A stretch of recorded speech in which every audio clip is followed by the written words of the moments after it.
Pinipilit kong kinakalimutan yung mga araw na tayo masaya pa. Ikaw at ako at walang pwedeng pumagitna pa. Ikwento ko kung paano tayo nagsimula. Oo, eto na, simulan ko. Durog ako noon nung nakilala kita. Pinili kong tanggapin na ikay papasukin na. Ngunit parang may pumipigil sa akin na hindi ka pa handa. Nasaktan kita, nakita ko, sobra. Ngunit sa kabila ng sakit na naidulot ko sa'yo, pinili mo pa rin kapitan ng mga salitang maghihintay ako. Di ko maintindihan ang sarili ko, pakiramdam ko napakamakasarili ko. Hinayaan kitang pumasok sa buhay ko kahit alam kong hindi pa ako buo. Hinayaan kong ipakita mo kung gaano mo ako kamahal. Hinayaan kong ikaw ang maghawak ng kaligayahan kung matagal ko nang iniwan. Hinayaan kong mahulog sa'yo. Masaya ako, naging masaya ako, sa kung gaano mo iparamdam na ako lang talaga, na ako lang dapat talaga. Ngunit muli kang nagtanong, tayo'y may pag-asa na ba? Bigla akong nandamig, nanginginig ang aking bibig, na bigla ako sa aking naisambit. Gusto kita, pero parang hindi pa talaga ako. Baka sa'yo kung paano ka nadismaya sa pangalawang pagkakataon, nasaktan na naman kita. Ewan ko, parang may kumurot dito. Nag-iisip kung tama ba ang nasabi ko. Lumipas sa mga araw na wala lahat ng koneksyon at atensyon. Hinintay kita. Ngunit nung dumating kay lahat ay malamig na. Kinutuban ako. Ngunit pinipilit kong ikalma ang sarili ko. Hanggang sa malaman kong iba na pala ang iyong bagong gusto. Bakit ganito? Karma ko na nga ba ito? Para akong tangang kinakausap ang sarili ko. Ilang gabing basang una ng aking kasama, hindi maipaliwanag ang aking nadarama.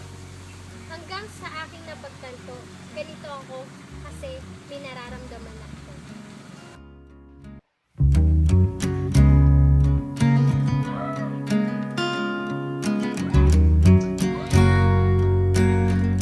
Pinalagpas ko na lang lahat ng mga sakit na lumagpas sa bawat araw ko. Iniisip na kung paano ba iibsan to. Aminado naman akong may mali rin ako. Mali na ipinakita ko sa iyo ang gusto din kita at sa huli nasaktan na rin kita. Di bale, pangahawakan ko ang mga salitang magmo-move on na ako. Yun naman ang uso, di ba?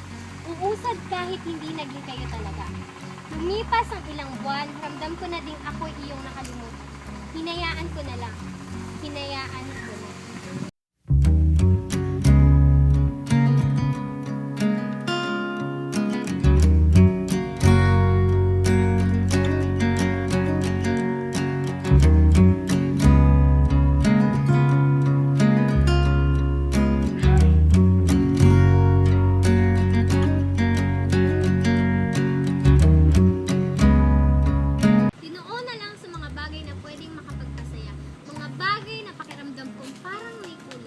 Ayos na ako, pero parang may problema. Ayos na nga ba talaga ako?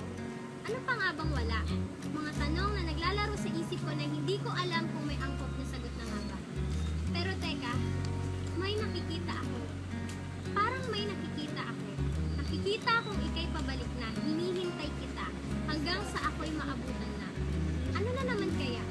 Ilahad ang mga kamay at humingi ng kapatawaran. Kasama nito ang paghingi mo rin ng ating pagkakaibigan. Teka nga, pasado na naman ako Umasang bumalik ka dahil ako'y mahal mo pa. Ngunit, bakit ko ba naiisip ito? Ano na naman kung bumalik siya? Ano naman kung hindi ako ang mahal niya?